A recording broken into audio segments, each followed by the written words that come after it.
14 থেকে 18 বছরের কম বয়সীদের জন্য নতুন আইন কার্যকর করতে যাচ্ছে ইতালি। এতদিন অপরাধের জন্য তাদের আইনের আওতায় না আনা হলেও নতুন আইনে নিতে হবে অপরাধের দায়। সম্প্রতি ছিনতাই সহিংসতা বাড়তে থাকা এমন উদ্যোগ নিয়েছে সরকার, যাকে ইতিবাচক বলছেন প্রবাসীরা। সজীব আহমেদের তথ্য ছবিতে ডেস্ক রিপোর্ট। ইতালিতে 18 বছরের কম বয়সীরা অপরাধে জড়িত থাকলেও এতদিন ছিল না শাস্তির বিধান, যে কারণে কিশোর গ্যাংরা অপরাধ করলেও আনা হতো না আইনের আওতায়। তবে কিশোর অপরাধ দমনে আইনি পরিবর্তন আনছে দেশটির সরকার। নতুন একটি বিল অনুমোদন করেছে ইতালির মন্ত্রিসভা। নতুন বিধানে 14 বছরের বেশি বয়সী কেউ অপরাধ করলে তাকে সাধারণভাবে দায়ী ধরা হবে। Oggi il governo ha approvato un disegno di legge che cambia le regole sull'imputabilità dei minori.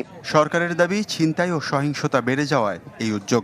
এমন সিদ্ধান্তকে ইতিবাচক হিসেবে দেখছেন ইতালির। চায়ের কাপে সমাজ বদলের ঝর্ণা তুলে আগে গোছান নিজেকে।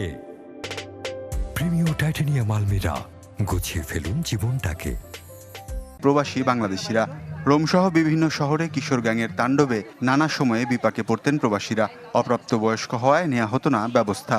যারা আক্রমণ করে তারা তো অপ্রাপ্ত বয়স্ক, সেটা মানে এটা উদাহরণ দিয়ে তারা মানে বেঁচে যাওয়ার চেষ্টা করে। কঠিন একটি আইন প্রয়োগ করতে যাচ্ছে আমাদের এই মেলুনি সরকার, তার জন্য আমরা খুবই খুশি। ইতালি সরকারকে অসংখ্য ধন্যবাদ, যাতে আইনটা সকলের জন্য প্রযোজ্য হয়। আইন বিশেষজ্ঞদের মতে আইনটি কার্যকরভাবে বাস্তবায়ন হলে কিশোর অপরাধ কমতে পারে। মন্ত্রিসভার অনুমোদনের পর বিলটি তোলা হবে পার্লামেন্টে, সেখানে পাশ হলেই কার্যকর হবে নতুন বিধান। আমি মনে করি আমরা যারা বাংলাদেশি ইতালিতে অবস্থান করছি, আমাদের সন্তানরা কার সাথে যাচ্ছে, কার সাথে মিশছে, কি করছে, তাদের উপর আরও একটু নজরদারি করা দরকার।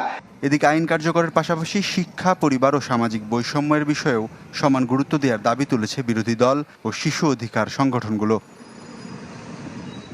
Desk report, channel 24।